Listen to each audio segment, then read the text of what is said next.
Budget సమావేశాల్లో తెలంగాణకు మొండి చేయి చూపడాన్ని నిరసిస్తూ హన్మకొండ జిల్లా పరకాల కాంగ్రెస్ పార్టీ నాయకులు ధర్నా చేశారు. తెలంగాణను అభివృద్ధిలో భాగస్వామ్యం చేయకుండా కక్షపూరితంగా బీజేపీ ప్రభుత్వం వ్యవహరిస్తుందన్నారు. తెలంగాణ నుండి గెలిచిన బీజేపీ ఎంపీలు వెంటనే తెలంగాణకు ప్రత్యేక బడ్జెట్ కేటాయించేలా చర్యలు తీసుకోవాలన్నారు. లేని పక్షంలో మరిన్ని ఉద్యమాలు చేస్తామని పరకాల పట్టణ అధ్యక్షుడు కొయ్యాడ శ్రీనివాస్ హెచ్చరించారు. అనేక అప్పులతో కూడినటువంటి ఈ కేసీఆర్ ప్రభుత్వంలో ప్రజలందరూ కూడా చాలా ఇబ్బందులకు గురై నానా ఇబ్బందులు పడుతున్న ఈ తెలంగాణ రాష్ట్రంలో కాంగ్రెస్ ప్రభుత్వం కావాలని తెచ్చుకున్న తెలంగాణ ప్రజలు ఈరోజు తెలంగాణ పాలనలో కాంగ్రెస్ ప్రభుత్వం పరిపాలిస్తుంది.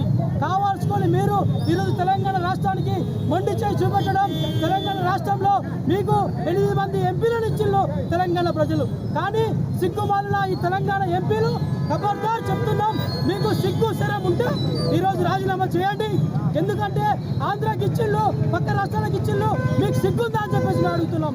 ఈరోజు మన రాష్ట్రంలో మీకు 8 మంది సీట్లు ఇస్తే ఇవాళ తెలంగాణ రాష్ట్రంలో బడ్జెట్ విషయంలో మీకు నోరు లేదా అని చెప్పేసి మేము అడుగుతున్నాం.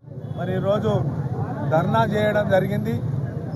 కేంద్ర ప్రభుత్వం తెలంగాణపై మధ్యంతర బడ్జెట్లో తెలంగాణ ఊసే ఎత్తకుండా, తెలంగాణకు ఎలాంటి ప్యాకేజీలు ఇవ్వకుండా, ఎలాంటి అభివృద్ధి కార్యక్రమంలో తెలంగాణలో భాగస్వామ్యం చేయకుండా, బడ్జెట్ కేటాయించకుండా మరి భారతదేశంలో బీజేపీ ప్రభుత్వం నిర్వహిస్తున్న నిరంతృత్వ పరిపాలనకు నిరసనగా మరి ఈరోజు ధర్నా కార్యక్రమం చేపట్టడం జరిగింది.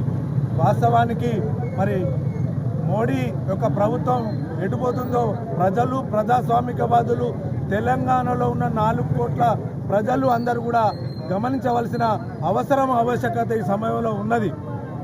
అప్పుడు గెలిచిన రేవంత్ రెడ్డి గారిని మేరా చోటాబాయి అని మోడీ గారు భుజం మీద చేసుకుంటా మరి కిందికి దొక్కాలే. మరి ఈరోజు తెలంగాణ ప్రజలందరూ కూడా కాంగ్రెస్ పార్టీ వైపు పోతున్నారనే ఒకే ఒక అక్కసుతోని మరి ఈరోజు తెలంగాణలో ఉన్న అభివృద్ధిని కుట్టుపోయేటట్టుగా కేంద్రంలో ఉన్న మనవాట మరి ఈరోజు